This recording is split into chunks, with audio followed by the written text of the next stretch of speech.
can koşuldu mi? Anam ben şimdi söyleyende canım can koşuldu mi? Anam ben şimdi söyleyende mehir fıntallarım kaynar ata ecrim kürgende mehir fıntallarım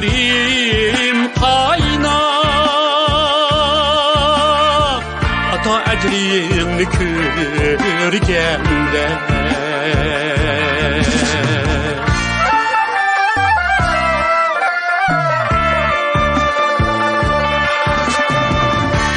arzudu örleymen ata ecridi kökleymen ata ecridi kökleymen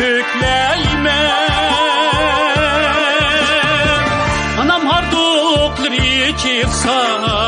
işim kökke yeter deymen işim kökke yeter deymen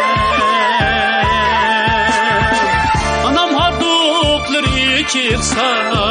işim kökke yeter deymen işim kökke yeter deymen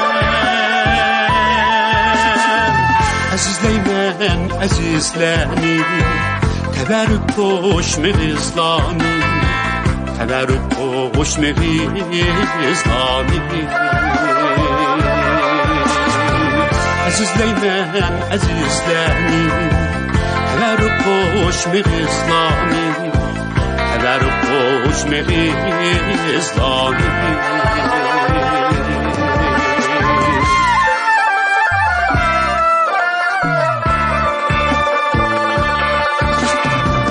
atam takdimgi sultandır anam takdimgi bostandır anam takdimgi bostandır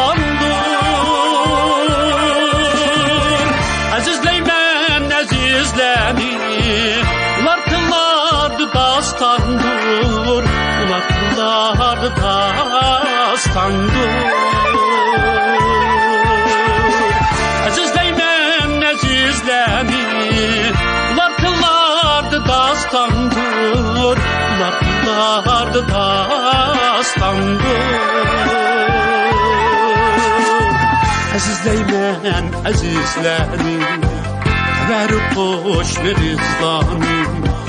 teberrük koşme hızlani azizleymen azizleni teberrük koşme hızlani teberrük koşme hızlani